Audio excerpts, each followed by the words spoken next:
El mate es una de las infusiones que más identifican a los argentinos porque es símbolo de unión y de amistad. Sus orígenes se remontan a los guaraníes que habitaban estos territorios antes de la llegada de los conquistadores españoles. Inclusive se cree que varios siglos antes de Cristo se encontraron restos de hojas de yerba mate en tumbas guaraníes y quechuas que tenían la costumbre de enterrar a sus muertos junto a estos productos.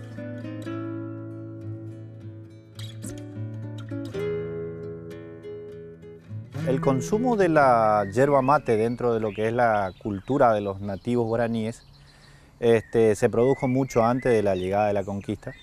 De hecho, tenían plantaciones naturales que están más o menos a la altura de lo que hoy día es el estado de Paraná en Brasil. Y como eran plantaciones naturales, obviamente se transforma en una planta muy sagrada,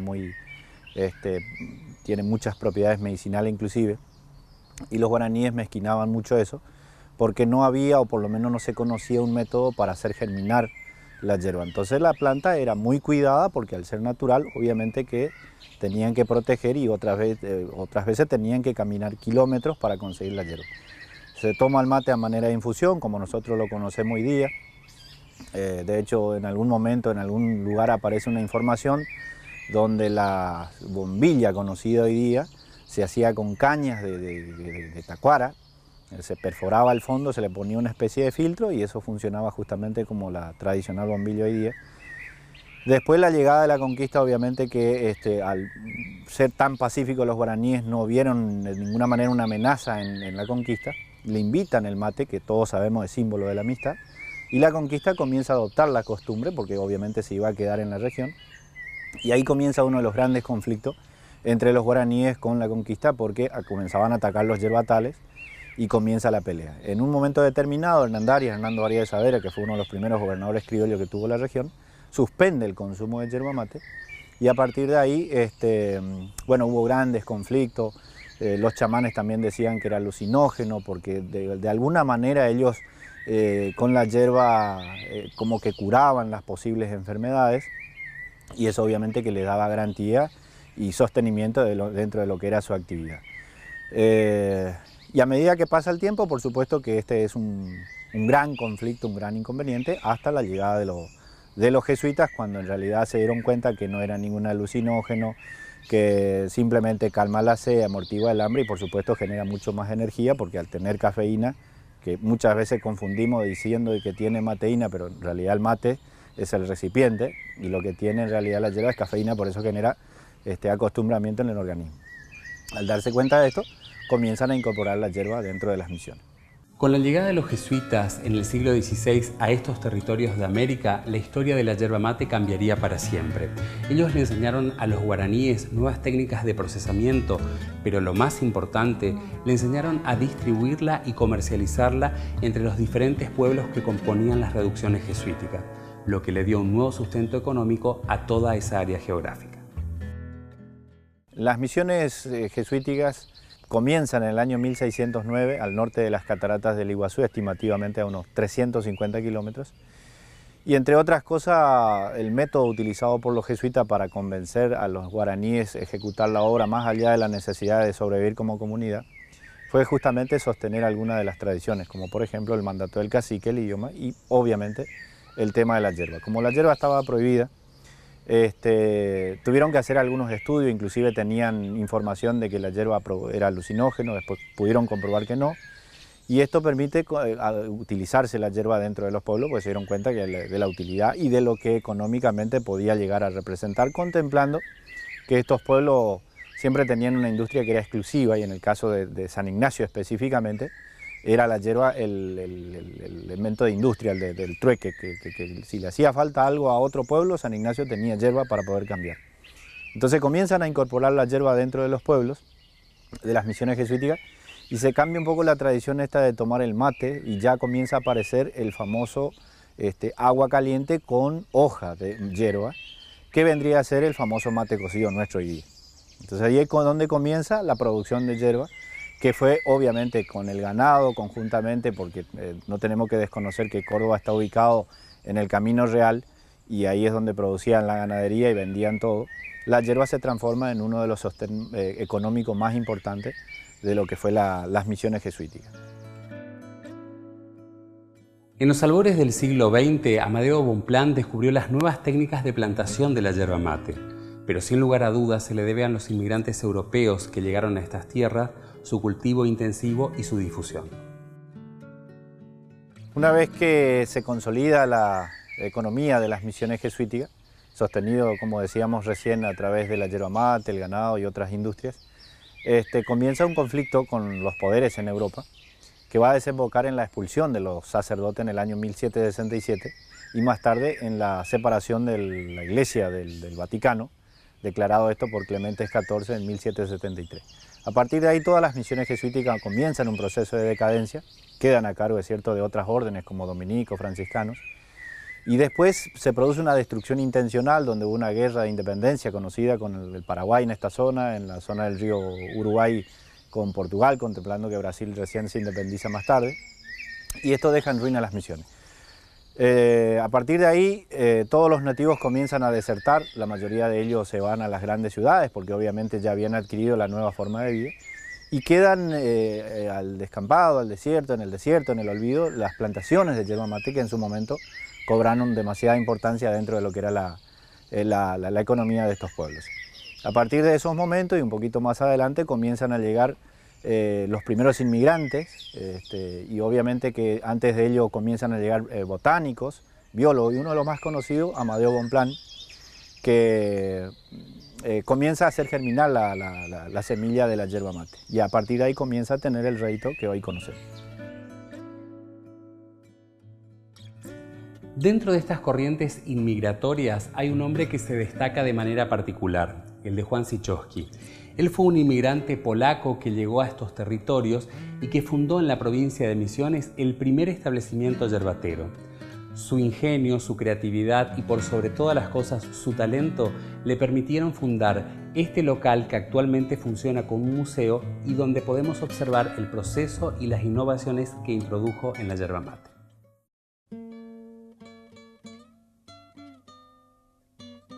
La ciudad de Apóstoles, situada al sur de la provincia de Misiones, es conocida como la capital nacional de la yerba mate, debido a la gran cantidad de establecimientos industriales que se dedican en esta zona a la elaboración del producto madre de la tierra colorada.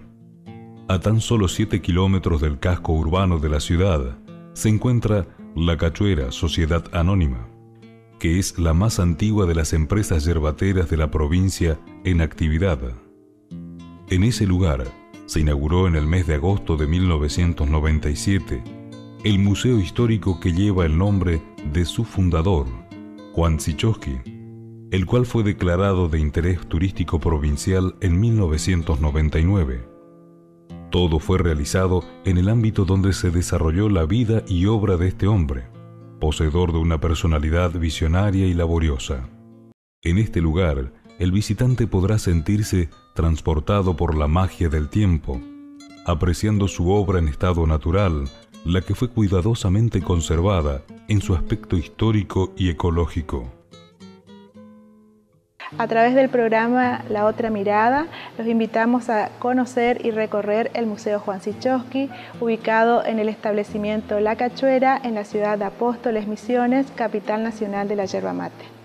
Juan Sichowski tenía tan solo 11 años cuando arribó a la Argentina, proveniente de Polonia. En ese viaje lo acompañaron sus padres, hermanos y una veintena de familias. Luego de permanecer algún tiempo en Buenos Aires, en el legendario Hotel de los Inmigrantes, arribaron al puerto de Posadas y desde ahí marcharon a la recién fundada Colonia de Apóstoles, recorriendo los 80 kilómetros que los separaban de su destino. Fueron tiempos difíciles para esos hombres, mujeres y niños que se abrieron paso en el medio del monte, soportando toda clase de penurias. Pero en la adversidad encontraron la fuerza para seguir y a pesar de todo formaron sus familias y fructificaron a través de su descendencia.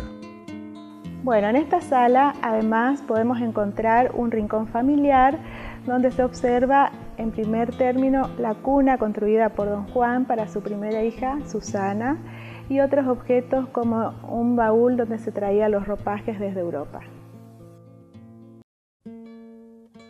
En En cada una de las salas de este museo se puede descubrir objetos que nos cuentan una historia, y en cada historia se esconden las vivencias de aquellos que con su impulso y laboriosidad transformaron este lugar.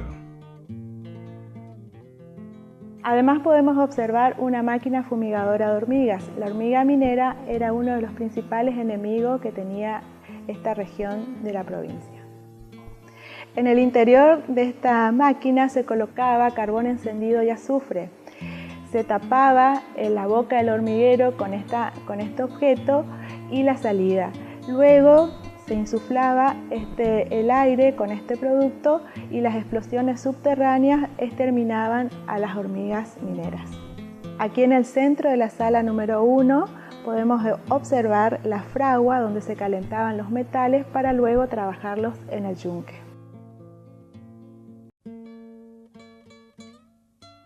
Lo que estamos viendo ahora es una máquina para sembrar arroz, una sembradora de arroz.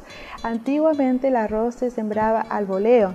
Con esta máquina se logró aprovechar mejor la densidad del terreno, pues tenía un sistema de siembra en hileras. Estamos concluyendo el recorrido por la sala número 1 de este museo, donde podemos observar este banco de carpinterías que fue el banco de Don Juan, y además esta sierra para talar árboles que fue construida también por él. Los dientes fueron cortados y limados a mano por él.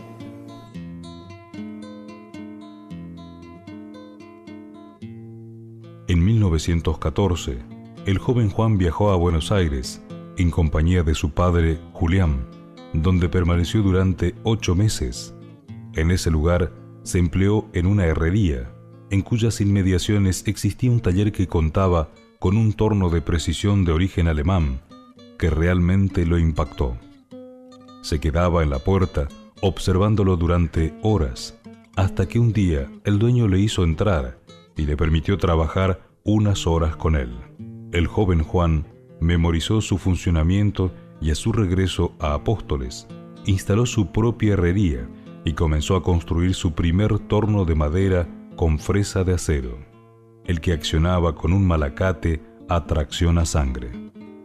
Nos encontramos en la sala número 2 del Museo Juan Sichowski, donde podemos observar la obra maestra de Don Juan, que es este torno de precisión y fue hecho a mano por él.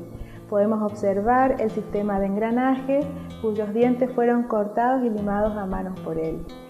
Este torno, se presume además, es el primer torno de metales fabricado en la Argentina, y cabe acotar que Don Juan era un autodidacta. Con ese torno, Juan construyó toda la complicada maquinaria para la molienda y el envasado de la yerba mate, como así también un molino de arroz y maíz y una fábrica de almidón de mandioca. El recorrido por la sala número 3 de este museo comienza con este motor a explosión con el cual se hacía mover el torno antiguamente. Este motor le fue obsequiado a Don Juan por su maestro herrero, el señor Palasewski. Bueno, esta sala número 3 está dedicada principalmente a la industria yerbatera. Como podemos ver, aquí estamos parados frente a una batea para armado de sobornales. Los sobornales eran bolsitas de lienzo, podemos ver de distintos gramajes, y con estas chapas caladas y anilinas se estampaba el nombre de la marca. Bueno, como les decía, la sala número 3 del Museo Juan Sichowski está dedicada a la industria yerbatera. En primer lugar, se puede observar una máquina prensadora para la yerba mate. Se accionaba con 2 pedales que levantaban un gran tornillo y que iba prensando con un pisón el paquete que se encontraba dentro del molde. En segundo lugar, se puede observar ya una envasadora y prensadora de yerba mate. Consta de una batea donde se introducía la materia prima y también contaba con un volumétrico donde se iba dosificando la cantidad de yerba mate de acuerdo al envase y al molde utilizado. Y finalmente en esta sala se puede ver una tercera máquina envasadora y prensadora que también tiene una batea de alimentación y consta de 2 grandes guías y un sistema cigüeñal encontrados en un barco. Este museo cuenta con un recorrido exterior que permite visualizar el funcionamiento de otra de las creaciones de Juan Sichowski, que a fines de la década del 20 construye una represa sobre el arroyo Chimiray. Comenzando el recorrido exterior por el museo, vamos a ver en primer lugar el canal de desagüe, que es de piedra basalto, el cual fue abierto a dinamita. En segundo término se puede ver el canal de derivación, que viene desde la represa que está sobre el arroyo Chimiray, y su función es alimentar la turbina para ponerla en movimiento. Esta cascada que están observando, su función era alivianar un poco el agua que iba hacia la turbina. Ahora, cuando vamos a avanzar en el recorrido, van a ver dos compuertas.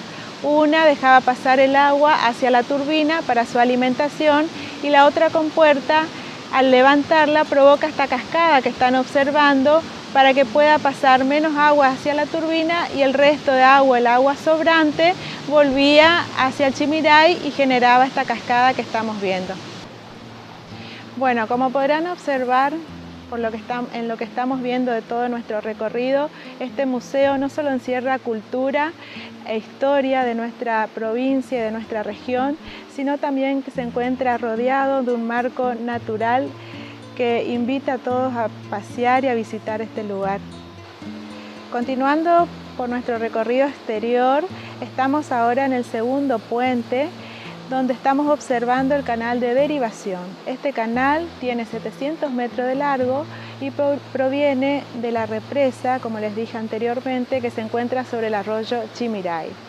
Este canal fue abierto a pala y pico y tiene la función de traer el agua desde la represa hasta la turbina para su alimentación.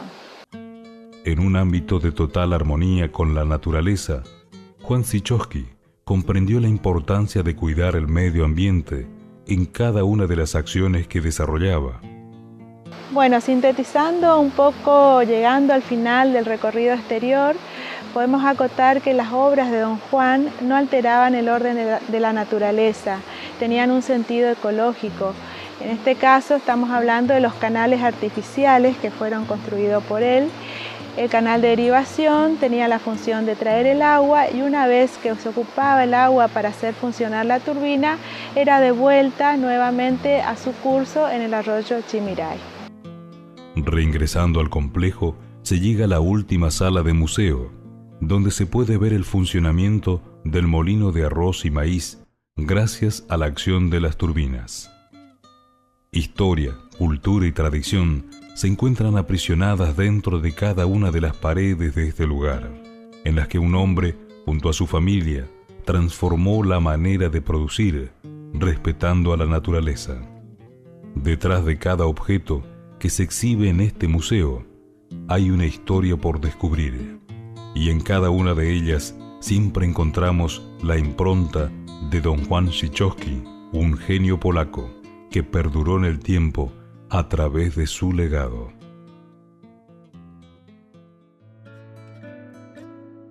Para tomar un buen mate hacen falta una serie de utensilios que nos permitan disfrutar de esta auténtica costumbre nacional.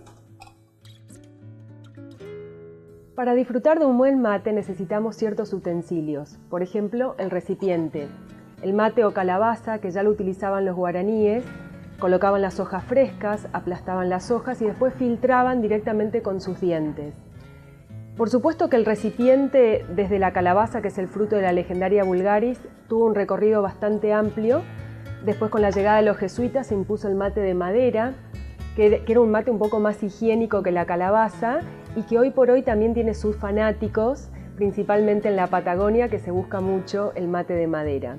Nosotros, para las catas profesionales de mates, necesitamos utilizar el formato parecido a la calabaza, pero adentro el material es vidrio o cerámica. La idea es que no transmita sabor al mate que estamos probando y también la yerba que estamos evaluando. Entonces, para las catas profesionales esta sería una buena opción, o por qué no para tener en la oficina, en la radio o cuando hacemos algún viaje, para no tener que utilizar la calabaza, que por ahí, si dejamos y nos olvidamos la yerba, podemos realmente perjudicar a nuestro recipiente.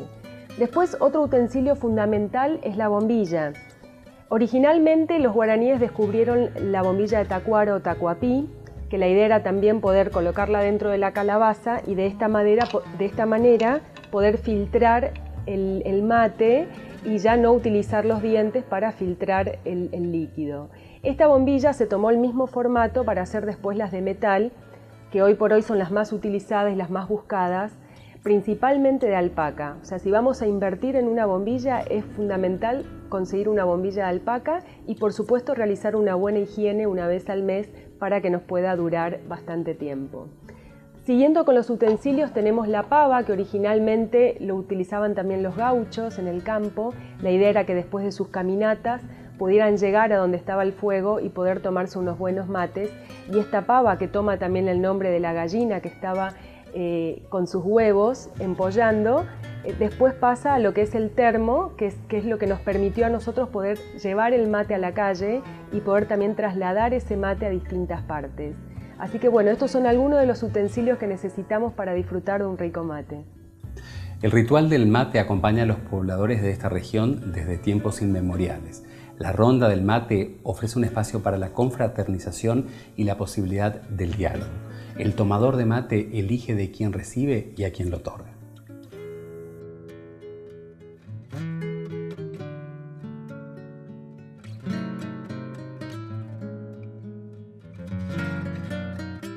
El ritual del mate comenzó con los guaraníes, que hacían el fuego y se sentaban alrededor formando la ronda y así compartían el mate, que para ellos era un alimento. Por supuesto que los inmigrantes, cuando llegaron, también se adaptaron al consumo del mate y hacían sus propias rondas y compartían el mate. En este carro polaco, que también fue uno de los medios de transporte de ellos para poder cultivar la yerba mate, vamos a compartir el ritual de cómo preparar un buen mate. Para preparar nuestro mate necesitamos un recipiente bien curado, bien higienizado, puede ser calabaza, madera o en el caso también utilizar mates de vidrio. Llenamos 3/4 partes de la yerba que más nos gusta, después tapamos con la palma de la mano, damos vuelta a nuestro recipiente y agitamos enérgicamente. Este paso es fundamental para que se mezclen todos los componentes de la yerba, principalmente el polvo, y luego vamos a dejar un pequeño espacio y en ese espacio vamos a colocar agua tibia. Este les diría que es uno de los secretos para que nuestro mate amargo salga rico. Después que colocamos el agua, recién ahí vamos a acomodar la bombilla, como se dice en el campo, ensillar el mate. Y después ya empezamos con el agua del termo, que debería estar entre 75 y 82 grados. Vamos cebando siempre donde está la bombilla, dejando yerba seca en el lado opuesto, que va a ir alimentando nuestros futuros mates. El primer mate se lo toma el cebador, y el segundo mate se le da al invitado especial de la ronda. Disfrutemos con un buen mate. La cata del mate implica 3 aspectos: el olfativo, el gustativo y el visual. Como profesional, sommelier, nosotros realizamos catas de los productos. En el tema de la cata de la yerba mate tenemos que analizar, degustando el producto, desde la parte visual, gustativa y olfativa. En la parte visual tenemos que ver el color, que sea un verde con reflejos amarillos, que no tenga defectos. Defectos pueden ser exceso de palos triturados, puntos negros por un exceso de secanza también. Y después la parte olfativa, acercamos el mate a la nariz, tapamos con la palma de la mano y en la parte donde está húmeda vamos a sentir todos los aromas que tiene esta yerba para darnos. Las aplicaciones y el uso de la yerba mate en la actualidad comprenden un amplio espectro que va desde la gastronomía hasta la cosmética. La yerba mate proviene de la planta de la Ilex paraguayensis. Se le puede dar a los niños a partir de los 5 años con leche. Es un gran alimento, tiene vitaminas, minerales, principalmente que vienen de esa tierra colorada donde se cultiva la yerba mate. Minerales como hierro, vitaminas del grupo B y tiene un gran poder antioxidante comparado con el del té verde. También la yerba mate se puede consumir de otras maneras, como en Paraguay el mate frío o tereré, también se puede hacer el mate cocido, mate con pomelo, directamente abrir un pomelo adentro y poder colocar un poco de yerba y azúcar y poder disfrutar también de ese aporte de vitamina C del pomelo. Después también podemos volcar la yerba mate a productos de gastronomía, hacer budines con yerba mate, cremas, salsas, que realmente le aportan muchos minerales, vitaminas a la comida y también un sabor distintivo de la zona. La yerba mate también se está utilizando para productos de belleza por su poder lipolítico, tratamientos anticelulíticos para bajar de peso, tratamientos también de belleza por todas las propiedades que tiene. Así que bueno, sigamos disfrutando de esta infusión que nos aporta día a día más productos. Desde que la hoja se encuentra en la planta hasta que está apta para el consumo en un paquete de yerba, hay un proceso que tiene varias etapas. La cosecha de la yerba mate se realiza tradicionalmente en forma manual, la que permite seleccionar adecuadamente las hojas maduras sin dañar la planta. A esta tarea se le denomina tarefa y a las personas que trabajan en ella se las conoce como tareferos. Bueno, hay que sacar los gajos más finos, como este, y después le cortarlos más gruesos y quede bien la planta, dejamos más fino. Ahí quebramos, ponemos la ponchada y ahí después llevamos al secadero para secar. Una vez cosechada, las hojas se trasladan al secadero, donde comienzan diferentes procesos. El proceso comienza, que le hicimos a la chacra, vimos cómo cosechan, después se carga en camiones, se trae hasta acá, y ahora entramos en la parte que estamos estableciendo. La hierba llega hasta la báscula y se pesa, ¿no es cierto? Y ahí pasa a la planchada, que es el lugar acá donde se deposita la hierba verde, ¿no es cierto? Después que está depositada la hierba acá, comienza un proceso que se llama sapecado. Son unos tubos que toman temperatura con este aparato que ustedes ven acá, que es lo que le da el calor, digamos. Entonces con ese calor se le da un golpe que se llama sapecado, por eso es famoso sapecado a la hierba, que es donde corta la oxidación de la hoja. Entonces la hierba se transforma de la hoja verde a una hoja seca, donde saca la humedad, no del todo, porque todavía queda el palo con humedad, se saca la humedad de la hoja, en este primer proceso que se llama sapecado. Después del sapecado, la hierba va hacia un elevador que sube a la cinta, que esto pues se llama secado a cinta. La cinta tiene un proceso continuo de 4 horas y media aproximadamente. La hierba camina por encima de la cinta, que serían como 2 ruleros inmensos con una tela arriba, entonces van caminando 2 horas, caen y vienen 2 horas hasta acá de vuelta. Cuando llega acá abajo ya tiene seco el palo, que eso porque acá lo que seca es le da el último golpe a la hoja y seca el palo, que es lo que tiene la parte importante para completar el proceso de la hierba. Las hojas secas son sometidas a un triturado grueso para facilitar su transporte y estacionamiento en un proceso que se llama canchado. El canchado es un proceso de picado de la hoja, por eso se llama canchado, por máquinas que se llaman canchadoras. Por eso el tema de la canchadora. Puede ser de distintos tipos, puede ser picado fino, picado grueso, depende a dónde se esté ubicado el producto. Si es interno, si es mercado externo o de cómo te pida que te compra. Depende, para cada cosa necesita una forma distinta de... Eso lo único que se hace es cambiar la malla de la máquina, se le da una malla más grande o más chica, o más vuelta o menos vuelta y te produce el producto que vos necesites. Eso todo con relaciones mecánicas, digamos. Pero el canchado básicamente es el picado de la hoja. La yerba secada y canchada llega a esta etapa con un color verde y un sabor característico, pero aún le falta la etapa del estacionamiento, que puede darse de 2 formas.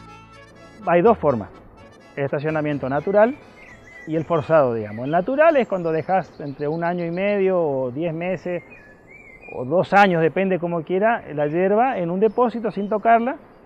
Entonces la hierba se transforma de un verde, toma un color amarillo y de un sabor fuerte se transforma en un sabor suave. Que tampoco tiene que pasar de los 2 años, porque si no queda muy suave tampoco sirve para tomar mate. Es todo también tiene su tiempo, no es que podés tener toda la vida. Por eso la hierba lleva 2 años para consumo, no porque se va a pudrir, no podés tomar una hierba de 4 años si querés. Lo único que va a pasar es que no tiene fuerza. Va a tomar un mate sin fuerza, sin sabor. Bueno, y el proceso artificial es que hacen con las cámaras, que son cámaras de secado, se llama, que son también lugares grandes, depende del tamaño que vos necesites, que de 50.000 kilos, 60.000 kilos, que se las ponen, se las cierran y se le da calor, también con unas máquinas como esta, como la de chip, o con fuego, y se le da calor y humedad.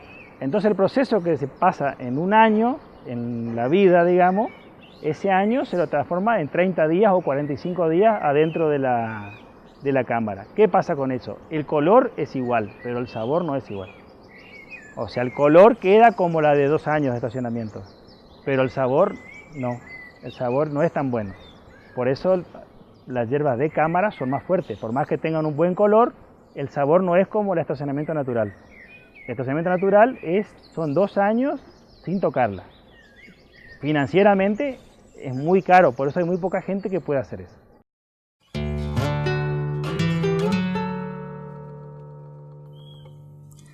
La música y sus poetas han permitido a lo largo de la historia y del tiempo retratar la vida social de los pueblos. Justamente en Misiones, Ramón Ayala, este destacado cantautor misionero, compuso un tema que se llama El Mensú, a través del cual cuenta la historia de aquellos hombres que eran explotados a fines del siglo XIX y comienzos del siglo XX.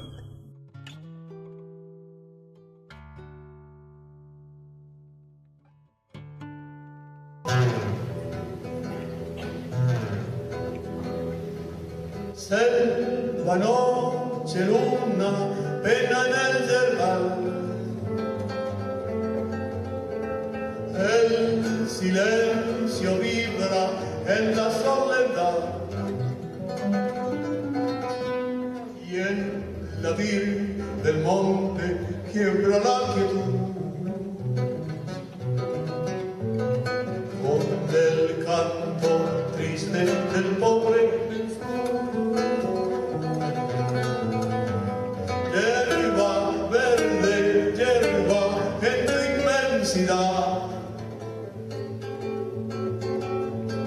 quisiera perderme para descansar y en tus hojas frescas encontrar la miel que mitiga el surco del labio cruel.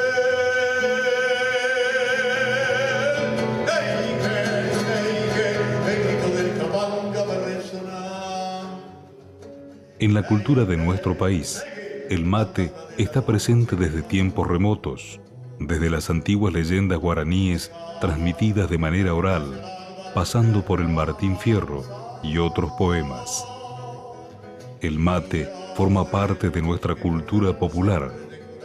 El mate o la yerba mate están presentes en nuestra literatura de distintas maneras, ya desde los orígenes, allá por los mitos y las leyendas, que surgen de la oralidad.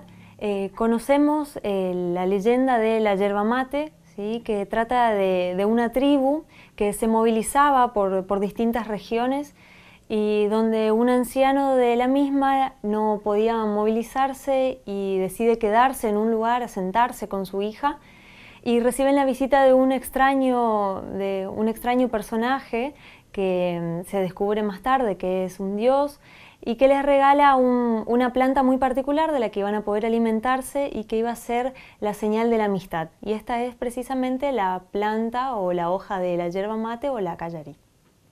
Una de las obras cumbres de la literatura argentina es el Martín Fierro, que fue escrito por José Hernández, y es una obra muy destacada de la poesía gauchesca, donde se ven muchas de las tradiciones y las costumbres argentinas, y entre ellas se destaca el mate, ¿sí? Que era un compañero para los tiempos solitarios del gaucho y también una buena excusa para las reuniones donde ellos se juntaban a payar y demás. También se destaca la referencia con el viejo Vizcacha, cuando entre sus muchas ideas humorísticas que representan la obra, menciona el mate diciendo que de arrebato y malo mató a su mujer de un palo porque le dio un mate frío.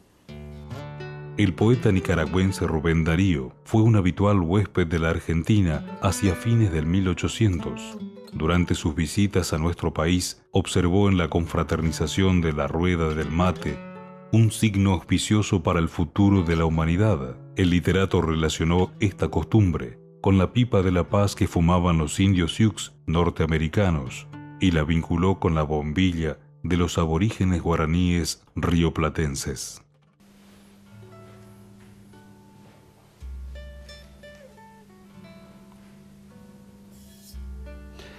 Muchos artistas encuentran en el mate a un compañero fiel de todas las horas, pero también la fuente de inspiración para muchas de sus obras.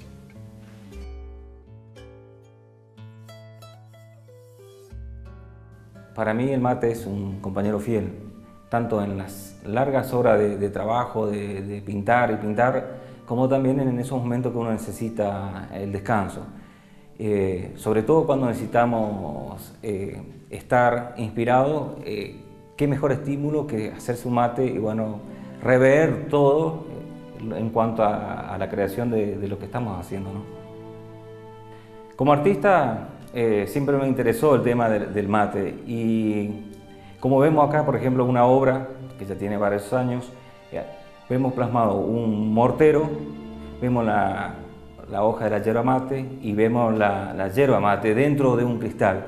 Es un recurso muy interesante, hablando en forma plástica, ¿no? El vidrio, la transparencia, lograr la transparencia y sobre todo lograr el efecto de yerba detrás del vidrio.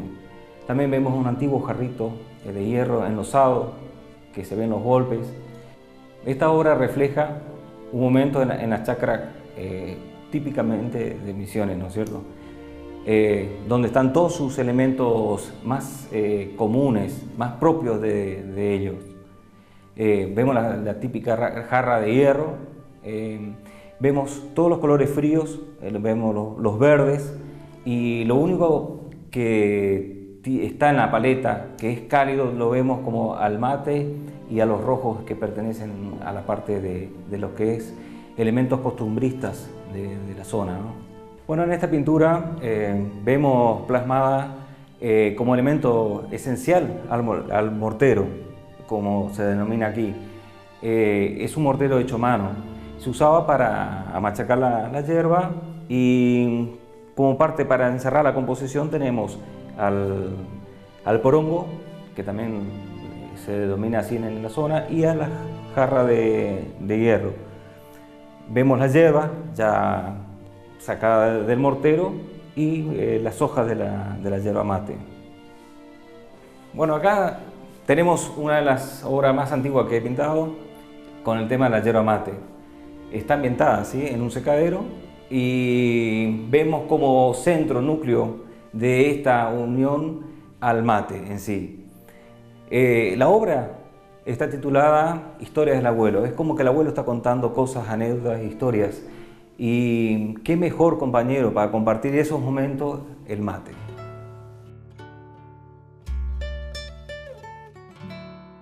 En este país, nadie toma mate porque tenga sed.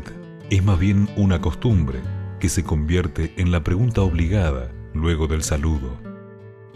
Trabajo hace más de 10 años en una cooperativa yerbatera y mi tarea ahí en ese lugar son varias, pero en la tarea en que más me identifico y la cual me gusta es hacer mates para mis superiores y también para mis compañeros, en la cual también en preparar las reuniones con un buen mate, en las visitas que llegan, en ofrecer el mate, que es un símbolo de amistad y compañerismo. El mate abarca a todos, a ricos y a pobres, y será una de las pocas cosas que nos unen sin distinción de clases sociales o niveles intelectuales. El mate es una demostración de valores, es solidaridad, de bancar mates lavados cuando la charla está buena, es respeto por los tiempos para hablar y escuchar, es generosidad de dar hasta el final y aceptar la hospitalidad de la invitación. En definitiva, el mate es una excusa franca y leal para encontrarse sin mayores pretensiones que las de compartir este antiguo ritual, a través del cual todavía nos sentimos hermanos y estrechando lazos de confraternidad.